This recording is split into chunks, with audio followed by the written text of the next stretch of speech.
Prions pour les laïcs en mission dans l'Église. De la première lettre de Pierre. Approchez-vous de lui. Il est la pierre vivante rejetée par les hommes, mais choisie et précieuse devant Dieu. Vous aussi, comme pierre vivante, entrez dans la construction de la demeure spirituelle pour devenir le sacerdoce saint et présenter des sacrifices spirituels agréables à Dieu par Jésus-Christ.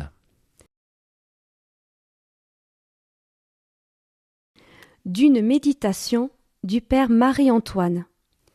Il suffit quelquefois d'un mot pour toucher un cœur. Que tous soient apôtres, tous, sans distinction, ni d'âge, ni de sexe, doivent l'être. Car Dieu a confié à chacun, sans distinction, le salut de son frère. On travaille de 3 manières au salut des âmes. La première, c'est la prière et les pénitences qu'on fait pour elles. La seconde, c'est le bon exemple. On le donne à tous par la modestie, le recueillement extérieur, la douceur, la mansuétude, la bienveillance et surtout la fidélité constante au devoir. La troisième, c'est la parole et les bons conseils donnés à propos avec sagesse, prudence, force et douceur. Ces 3 moyens doivent marcher toujours ensemble.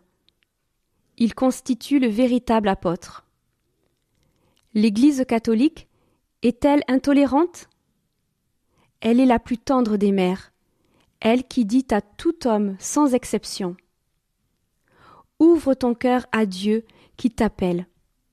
Prends-le pour père, et tu m'auras pour mère. Je te donne rendez-vous au ciel, là, je te donnerai mon baiser d'amour.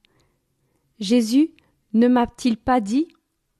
En vérité, je te le dis, il te viendra de l'Orient et de l'Occident un grand nombre d'enfants que tu ne connais pas. Ils se reposeront sur ton cœur dans le royaume des cieux. Prions. Pour le bien de tous et pour ta gloire, Seigneur, tu as voulu que chaque membre de ton peuple te serve selon sa grâce et les appels de l'Esprit. Accorde à ceux qui ont reçu une mission dans l'Église de la remplir fidèlement, en vue de constituer avec ses frères et sœurs le corps de Jésus-Christ. Lui qui vit et règne pour les siècles des siècles. Amen. Notre Père, qui es aux cieux, que ton nom soit sanctifié, que ton règne vienne, que ta volonté soit faite sur la terre comme au ciel. Donne-nous aujourd'hui notre pain de ce jour. Pardonne-nous nos offenses, comme nous pardonnons aussi à ceux qui nous ont offensés. Et ne nous laisse pas entrer en tentation, mais délivre-nous du mal. Je vous salue Marie, pleine de grâce. Le Seigneur est avec vous. Vous êtes bénie entre toutes les femmes, et Jésus, le fruit de vos entrailles, est béni. Sainte Marie, Mère de Dieu, priez pour nous pauvres pécheurs, maintenant et à l'heure de notre mort. Gloire au Père et au Fils et au Saint-Esprit, comme il était au commencement, maintenant et toujours, et dans les siècles des siècles. Amen. Seigneur notre Dieu, toi qui donnes à ton Église les serviteurs dont elle a besoin à chaque époque, souviens-toi du zèle apostolique et missionnaire du Père Marie-Antoine, capucin, sur Toulouse, sur tout le Midi et au-delà. Proche des pauvres et des enfants, plein d'une énergie puisée dans la foi et la prière, il portait sur les gens qu'il rencontrait un regard d'amour venu de ton cœur de Père. Il savait avec ton Fils parler de ta miséricorde et avait l'art de conduire les pécheurs à la réconciliation.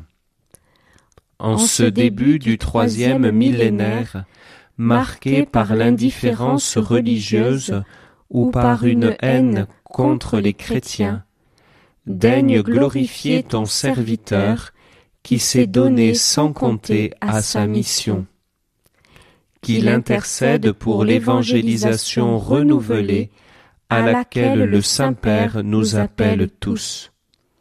Ainsi, grâce à la Vierge Immaculée, qu'il aimait vénérer à Lourdes avec les foules qu'il y menait, nous pourrons, dans l'élan de l'Esprit Saint, marcher sur les chemins de ton royaume d'amour et de paix.